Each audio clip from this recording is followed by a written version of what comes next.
Hello everyone, how are you? कैसे हैं आप सभी? जय श्री कृष्णा, राधे राधे। आज की इस वीडियो में हम डिस्कस करेंगे अमीनो एसिड के बारे में और प्रोटीन्स के बारे में। तो जैसा कि हमारी जो प्रीवियस वीडियो थी बेसिक स्ट्रक्चर ऑफ प्रोटीन के बारे में रही, प्रोटीन क्या होते हैं, इनके क्या फंक्शन होते हैं, या बेसिकली हम एक बायोमोलिक्यूल्स का डिस्कशन मान सकते हैं उसके अंदर कि हमने बायोमोलिक्यूल्स की चर्चा की, क्योंकि प्रोटीन्स किसका पार्ट है? बायोमोलिक्यूल्स का पार्ट है। और बायोमोलिक्यूल्स में हमने प्रोटीन को स्पेसिफिकली पढ़ा। अब प्रोटीन जो है, बॉडी बिल्डिंग बोला हमने, और बॉडी बिल्डिंग प्रोटीन जो पार्ट है उसके अंदर हमने देखा कि उसका भी कोई पार्ट है। जो बॉडी बिल्डिंग है उसका भी कोई पार्ट है और उन्हीं पार्ट से मिलके वो बना हुआ है, और उन्हीं पार्ट का नाम हमने अमीनो एसिड बोला था। और अमीनो एसिड आज हम पढ़ने वाले हैं हमारी इस वीडियो के अंदर। तो सबसे पहले हम देखें इस वीडियो के अंदर हमें क्या क्या चीज कवर करनी है। तो वीडियो रहेगी हमारी ये अमीनो एसिड एंड प्रोटीन्स के बारे में। बेसिकली इस वीडियो के अंदर हम अमीनो एसिड के बारे में ही पढ़ेंगे। क्या क्या पढ़ने वाले हैं इस वीडियो के अंदर, हम किन किन चीजों को कवर करेंगे। तो सबसे पहले अमीनो एसिड क्या होते हैं, अमीनो एसिड के बारे में पढ़ेंगे। अमीनो एसिड क्या होते हैं, कैसे होते हैं, और अमीनो एसिड की छोटी प्रॉपर्टी, जो छोटी थोड़ी बहुत प्रॉपर्टीज हैं, ठीक है, थोड़ी बहुत प्रॉपर्टीज हैं, उनके बारे में हम पढ़ेंगे। अमीनो एसिड की जो प्रॉपर्टी में आ जाता है कि इनका जो नेचर है वो एम्फोटेरिक नेचर है। एम्फोटेरिक नेचर के बारे में हम पढ़ेंगे, कुछ अमीनो एसिड का डिस्कशन भी करेंगे यहाँ पे। एम्फोटेरिक के बाद हम ज्वीटर आयंस के बारे में पढ़ेंगे, ज्वीटर आयंस क्या होते हैं और ज्वीटर आयंस का क्या रोल रहता है एक अमीनो एसिड के अंदर। तो अमीनो एसिड की इन प्रॉपर्टीज के बारे में हम पढ़ने वाले हैं। बेसिकली टॉपिक का नाम हमारा यही रहेगा, amino acid and proteins. But हम इस वीडियो के अंदर किन किन चीजों को कवर करेंगे, हमारी कवर करने लायक जो चार चीजें हैं, amino acid, properties, amphoteric oxide क्या होते हैं, या फिर ज्वीटर आयंस क्या होते हैं, इनके बारे में हम डिस्कस करेंगे। तो स्टार्ट करते हैं हमारी आज की वीडियो। अमीनो एसिड का डिस्कशन करने से पहले अगर हम मान लें कि हमारी बॉडी एक बिल्डिंग के जैसी है, such as our body is just like a building, और हमारी बॉडी के अंदर वेरियस कंपोनेंट हैं, जैसे कि हॉर्मोन्स हैं, हमारे नेल्स हैं, हमारे ऑर्गन्स हैं, वेरियस चीजें, हमारी सेल्स हैं। ये सारे के सारे किसके बने हुए हैं? हमारी बॉडी के अंदर डीएनए, ये सारे के सारे किसके बने हुए हैं? बेसिकली सारे के सारे प्रोटीन के बने हुए हैं। किसके बने हुए हैं? प्रोटीन के। बट इस प्रोटीन की स्मॉलर यूनिट क्या है? इस प्रोटीन की स्मॉलर यूनिट है अमीनो एसिड। उसी अमीनो एसिड के बारे में हम यहाँ पे डिस्कस करेंगे, उसी अमीनो एसिड के बारे में आज डिस्कस करेंगे। अमीनो एसिड क्या होता है? सबसे पहली बात, अमीनो एसिड क्या होता है? हमारी बॉडी के अंदर जो प्रोटीन की स्मॉलर यूनिट होती है, स्मॉलेस्ट नहीं बोल रहा मैं यहाँ पे, स्मॉलर बोल रहा हूं, प्रोटीन की जो स्मॉलर यूनिट होती है और कार्बनिक यूनिट से जो बनी होती है, स्मॉलर यूनिट जो होगी प्रोटीन की, स्मॉलर यूनिट, ठीक है, किसकी स्मॉलर यूनिट है? ये प्रोटीन की स्मॉलर यूनिट है, कार्बनिक कंपाउंड से बनी होती है, ठीक है। एक केमिकल कंपाउंड भी इसको बोला जा सकता है, एक केमिकल कंपाउंड है भाई, केमिकल कंपाउंड की फॉर्म के अंदर ये काम करता है। तो अमीनो एसिड के बारे में हमने इतना सा जाना। अमीनो एसिड किस किस चीज का बना होता है, कौन कौन से एलिमेंट्स इसके अंदर प्रेजेंट होते हैं। अगर अमीनो एसिड की बात करें तो इसके अंदर जो एलिमेंट्स होंगे वो कौन कौन से प्रेजेंट होंगे? एलिमेंट्स होगा, पहला एलिमेंट अगर मैं बात करूं तो इसके अंदर कार्बन प्रेजेंट होगा, जो कि जरूरी है। दूसरा एलिमेंट अगर हम देखें तो दूसरा एलिमेंट इसके अंदर ऑक्सीजन प्रेजेंट होगा, कार्बन ऑक्सीजन। तीसरा एलिमेंट इसके अंदर नाइट्रोजन भी प्रेजेंट होगा, एंड फोर्थ एलिमेंट इसके अंदर हाइड्रोजन प्रेजेंट होगा। ये चार एलिमेंट्स मिलके अमीनो एसिड का निर्माण करते हैं। अमीनो एसिड का निर्माण करते हैं ये चारों एलिमेंट मिलके एक अमीनो एसिड को बनाते हैं। एक अमीनो एसिड की बेसिक स्ट्रक्चर इन्हीं के ऊपर डिपेंड होती है। कैसा दिखता होगा अमीनो एसिड, किस तरीके का होगा? अगर हम थोड़ा सा बेसिक स्ट्रक्चर के बारे में जाने, जो अमीनो एसिड का बेसिक स्ट्रक्चर होगा वो कुछ इस तरीके का दिखेगा। बेसिक स्ट्रक्चर अमीनो एसिड का, जो कार्बन होगा सेंटर में, सेंट्रल एटम कार्बन बीच में प्रेजेंट होगा।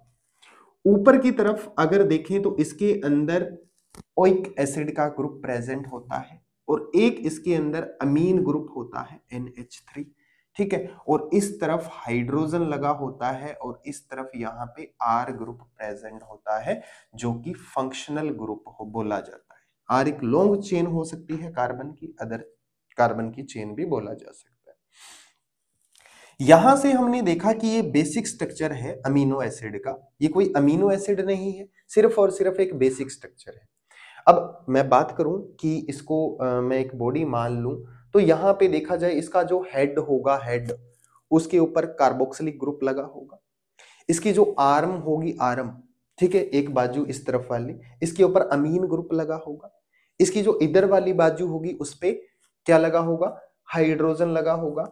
और जो इसका लोअर बेस होगा, जो इसको आइडेंटिफाई करवाएगा, भाई जो इसका फेस बनेगा, इसी के बेस के ऊपर आर, आर कोई भी कार्बोक्सिलिक ग्रुप है, ये कोई भी कार्बोक्सिलिक ग्रुप है, कोई भी कार्बोक्सिलिक ग्रुप है। आर क्या करेगा, ये आइडेंटिफाई करवाएगा, इसी के बेस के ऊपर अमीनो एसिड को आइडेंटिफाई कर पाएंगे कि कौन सा अमीनो एसिड है भाई, आर्जिनिन है, हिस्टिडीन है, लाइसिन है, ग्लाइसिन है, कौन सा है, इसी के बेस पे तो आइडेंटिफाई करेंगे हम। अगर मैं यहां से देखूं तो जो बेसिक स्ट्रक्चर हमें दिया गया अमीनो एसिड का, इसमें आप देख पा रहे हो कि जो कार्बन यहां पे प्रेजेंट है बीच में सेंटर में, इस कार्बन को हम अल्फा कार्बन बोलते हैं, अल्फा कार्बन। और यहां पे जो अल्फा कार्बन के साथ जुड़ने वाले हैं, इसको हम बोल देते हैं alpha carboxylic group, carboxylic group, ठीक है। और इसके साथ अमीन ग्रुप जुड़ा है तो इसको हम बोल देते हैं alpha amino group, amino group. ये ग्रुप इसके साथ जुड़ जाते हैं। पहला कार्बन इसको क्या बोला जाएगा, अल्फा बोला जाएगा। किसके अंदर, अमीनो एसिड की बात कर रहे हैं, ठीक है। किसके अंदर बोल रहे हैं हम, अमीनो एसिड के अंदर। अमीनो एसिड के अंदर जो पहला कार्बन है उसको क्या बोला गया, अल्फा बोला गया। अल्फा यूनिट है, पहला कार्बन है, ये हमने देखा। यहां से हमें पता लगा कि बेसिक स्ट्रक्चर ऐसा होता है। कुछ और बेसिक स्ट्रक्चर को देखें। अगर मैं बात करूं ग्लाइसिन की, ग्लाइसिन के अंदर क्या हमें देखने को मिलेगा, जो ग्लाइसिन है उसके अंदर हम देख पाएंगे कि जो अमीन ग्रुप है, जो अमीन ग्रुप है वो इस तरफ, कार्बोक्सिलिक ग्रुप भी इस तरफ। मैं बना देता हूं, आप बेटर पहचान पाएंगे। ग्लाइसिन, ग्लाइसिन बेसिक जो स्ट्रक्चर रहेगा इसका सेम रहेगा, कार्बन यहां पे प्रेजेंट है, ठीक है। एक छोटा सा चेंज आपको देखने को मिलेगा इसके अंदर, यहां पे अमीन ग्रुप है सेम NH3, ठीक है। और सेम यहाँ पे हाइड्रोजन है और यहाँ पे कार्बोक्सिलिक ग्रुप को रिप्लेस कर दिया गया है हाइड्रोजन से। जो कार्बोक्सिलिक ग्रुप है उसकी जगह अगर हाइड्रोजन लग गया तो ये क्या बन गया, ग्लाइसिन बन गया। यहां से आप इस तरीके से इसको आइडेंटिफाई कर सकते हैं कि ग्लाइसिन कब बना, जब यहां से हाइड्रोजन ग्रुप ने आर को रिप्लेस कर दिया। आर जो है इसका फेस बन रहा था तो आर को रिप्लेस कर दिया, आर की जगह अगर हाइड्रोजन आया तो इसको हमने क्या बोल दिया, ग्लाइसिन बोल दिया। सबसे पहला स्ट्रक्चर ये आ जाता है हमारे पास, जो बेसिक है, सिंपल स्ट्रक्चर है अमीनो एसिड का, सबसे सिंपल स्ट्रक्चर बोला जाता है इसको। जो सिंपल स्ट्रक्चर है ग्लाइसिन, एक बार फिर मैं यहाँ पे ड्रॉ कर देता हूँ आपके लिए। COO यहाँ पे प्रेजेंट होगा, यहाँ पे NH3 यानी कि अमीन ग्रुप प्रेजेंट होगा, और यहाँ पे हाइड्रोजन, और यहाँ पे कार्बोक्सिलिक ग्रुप यानी कि R फंक्शनल ग्रुप की जगह कौन ले लेगा, हाइड्रोजन लेगा। तो इसको हमने क्या बोला, ग्लाइसिन बोल दिया, ग्लाइसिन बोला गया, ठीक है। एक दूसरा स्ट्रक्चर हमें देखने को मिलेगा जिसका नाम है लाइसिन, COO। यहाँ पे देखो अमीन ग्रुप NH3 जो प्रेजेंट होगा, अमीन ग्रुप, ये पॉजिटिव, यहाँ पे नेगेटिव, और यहाँ पे हाइड्रोजन। अब हमें क्या देखने को मिलेगा, यहाँ पे CH2 CH2 CH2 CH2 और NH3 एक अमीन ग्रुप, ये भी देखने को मिलेगा। ये जो आपको पूरी चेन दिखाई दे रही है, इस चेन को हमने क्या बोला हुआ है, R बोला। अब ये चेन डिसाइड करेगी, देखो ये चेन इसका फेस बन रही है ना अमीनो एसिड का, बेस ये प्रेजेंट है, बेसिक स्ट्रक्चर ये प्रेजेंट है, जो अमीनो एसिड का हमने बेसिक स्ट्रक्चर पढ़ा वो इसके अंदर ये प्रेजेंट है। बट इसके अलावा आप आर चेन को देख पा रहे हो, इसके अंदर आर चेन डिफरेंट थी, आर चेन किसके इक्वल थी, H के इक्वल थी, तब हमने इसको ग्लाइसिन बोला। इसके अंदर आर चेन थोड़ी लॉन्ग है 4 कार्बन के साथ और एक अमीन ग्रुप भी प्रेजेंट है। What is the name of this amino acid, इसका नेम मिलेगा लाइसिन। क्या नेम मिलेगा इसका, लाइसिन। लाइसिन ये एसेंशियल अमीनो एसिड है। लाइसिन जो है एसेंशियल अमीनो एसिड है, मतलब हमारी बॉडी इसको सिंथेसिस नहीं कर पाती, तब भी हमें इनटेक करना पड़ता है लाइसिन को। लाइसिन के अंदर आप देख रहे हो, यहां पे अगर इसको हमने बोला अल्फा कार्बन, इसको हम क्या बोलेंगे बीटा, इसको हम क्या बोलेंगे गामा, इसको हम क्या बोलेंगे डेल्टा, और इसको हम क्या बोलेंगे सिग्मा। इस तरीके से कार्बन की पूरी फैमिली हम लिखेंगे। पहला कार्बन जो रहेगा वो कौन सा रहेगा, अल्फा कार्बन रहेगा, दूसरा कार्बन रहेगा बीटा, तीसरा गामा, फिर डेल्टा, फिर सिग्मा। मतलब हमें किससे मतलब है, हमें मतलब है basic structure of amino acid से। हमने जब अमीनो एसिड के बेसिक स्ट्रक्चर को देखा तो पहली चीज ये देखी कि कौन सा ग्रुप प्रेजेंट होना चाहिए भाई, कार्बोक्सिलिक ग्रुप प्रेजेंट होना चाहिए, COO, ये हमने देखा और हमें मिला भी। दूसरी चीज हमने ये देखी कि इसके अंदर क्या चीज प्रेजेंट होनी चाहिए भी, अमीनो एसिड प्रेजेंट होना चाहिए, जो हमने देखा और ये मिला। सॉरी अमीन ग्रुप, अमीनो एसिड नहीं, अमीन ग्रुप इसके अंदर प्रेजेंट होना चाहिए, जो हमें मिला भी। और तीसरी चीज, सबसे जरूरी चीज, इसके अंदर जो हाइड्रोजन है। तीन चीजें अगर यहाँ पे मिल रही है तो वो किस चीज को बना रही है, एक बेस को बना रही है, एक अमीनो एसिड को बना रही है, अमीनो एसिड का बेस तैयार करके दे रही है। चौथी चीज जो कि फेस को बनाती है, इसके इंपॉर्टेंट भी है, और उसका नाम है आर ग्रुप। अगर आर ग्रुप किसी भी अमीनो एसिड के अंदर प्रेजेंट है तो वो इसको डिफरेंट बना देगा अमीनो एसिड को, ठीक है, डिफरेंट, कैसा, अलग दिखाएगा अमीनो एसिड को। हर एक अमीनो एसिड के अंदर आर ग्रुप अलग अलग हो सकता है, जो कि हर एक आर ग्रुप हर एक अमीनो एसिड के अंदर अलग अलग हो सकता है और उसको अलग नेमिंग कर दिया जाएगा। मतलब यहां पे हमने देखा ग्लाइसिन, यहां पे हमने देखा लाइसिन, ठीक है, जी का फर्क नहीं है, आर ग्रुप का भी फर्क है। कहीं आप सोचो कि स्पेलिंग के अंदर सिर्फ जी का फर्क है, नहीं, ग्लाइसिन और लाइसिन दोनों के दोनों अलग है, सिर्फ और सिर्फ किस बेस के ऊपर, कार्बोक्सिलिक ग्रुप की जो चेन है या कार्बोक्सिलिक आर ग्रुप है फंक्शनल ग्रुप, उसके बेस के ऊपर डिफरेंट बन गया है। अब हम यहां से थोड़ी सी chemical property of amino acid की बात करेंगे। Chemical property of amino acid, chemical properties, इसकी थोड़ी सी चर्चा करेंगे। सबसे पहली अगर मैं केमिकल प्रॉपर्टी बताऊं आपको तो वो हमारे सामने हो जाएगी कि amphoteric nature. Amphoteric nature, amphoteric nature क्या होता है, ठीक है, इसके बारे में चर्चा करेंगे। एम्फोटेरिक आपने नाम पढ़ा होगा, ऐसा केमिकल जो एसिड और बेस बोथ प्रॉपर्टी को शो करता है, बोथ प्रॉपर्टीज को शो करेगा, ऐसे केमिकल को हम क्या बोलते हैं, एम्फोटेरिक बोलते हैं। जिसके अंदर एसिडिक प्रॉपर्टी भी हो, बेसिक प्रॉपर्टी भी हो, तो उसको हम क्या बोलते हैं, एम्फोटेरिक बोलते हैं। एमिनो एसिड में कौन सी प्रॉपर्टी देखने को मिलती है, अमीनो एसिड को क्यों एम्फोटेरिक बोला जा रहा है, अमीनो एसिड के अंदर भी ऐसी ही प्रॉपर्टी देखने को मिलती है भाई। सबसे पहली अगर मैं प्रॉपर्टी बात करूं अमीनो एसिड के अंदर तो एसिड की भी होगी, दूसरी प्रॉपर्टी की मैं बात करूं तो वो बेस की भी होगी। कैसे होगी इसके बारे में जानो। अब एक बेसिक स्ट्रक्चर मैं यहां पे फिर से तैयार कर लूं, आप भूलोगे नहीं इसको, NH3 यहां पे ये हो जाएगा, इधर प्लस इधर माइनस, इधर हाइड्रोजन और इधर कौन सा ग्रुप, आर ग्रुप। ये कौन सा बन गया, basic structure of amino acid. Amino acid का बेसिक स्ट्रक्चर तैयार है। ठीक है, आपको यहां पे दो फंक्शनल ग्रुप दिखाई दे रहे होंगे अमीनो एसिड के अंदर, एक तो कार्बोक्सिलिक ग्रुप प्रेजेंट है और एक अमीन ग्रुप प्रेजेंट है, दो ग्रुप प्रेजेंट है। जो इसके अंदर अमीनो ग्रुप है, अमीनो ग्रुप वो कौन सा है, NH3 पॉजिटिव, और जो इसके अंदर कार्बोक्सिलिक ग्रुप है, कार्बोक्सिलिक ग्रुप है, वो कौन सा होता है, वो होता है हमारे पास COO नेगेटिव। ठीक है, we know that this group show the basicity, ये बेस को शो करेगा, ये एसिड को शो करेगा। ठीक है, ये बेस को शो करेगा, ये एसिड को शो करेगा, दोनों अलग अलग प्रॉपर्टीज को शो करेंगे। और दोनों के दोनों कहां प्रेजेंट है, एक ही कंपाउंड के अंदर प्रेजेंट है भाई, एक ही जगह पे प्रेजेंट है, एक ही कंपाउंड के अंदर प्रेजेंट है, एक ही जगह के ऊपर प्रेजेंट है। तो एक एसिडिक प्रॉपर्टी को शो कर रहा है, दूसरा बेसिक प्रॉपर्टी को शो कर रहा है। कैसे हो सकता है, पॉसिबल कैसे है, इसके पीछे रीजन क्या है?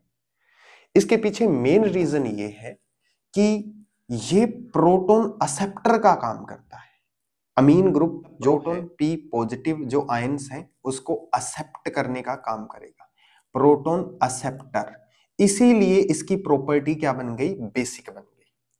ठीक है, अमीन ग्रुप जो होगा, मैं यहां से यहां इस तरफ थोड़ा सा लिख देता हूं, ये है अमीन ग्रुप, ये प्रोटॉन एक्सेप्टर का काम करेगा, प्रोटॉन एक्सेप्टर, ये वाला ग्रुप, और इसीलिए कौन सी प्रॉपर्टी को शो करता है, बेसिक प्रॉपर्टी को शो करता है। ये प्रोटॉन डोनर का काम करेगा, ये डोनर बन जाएगा, ये कौन सी प्रॉपर्टी दिखाएगा, एसिडिक प्रॉपर्टी दिखाएगा। अब देखो इसके अंदर दोनों प्रॉपर्टी हमें देखने को मिली या नहीं मिली, एसिडिक और बेसिक, तो इसीलिए इसका नेचर कैसा माना जाएगा, एम्फोटेरिक नेचर होता है।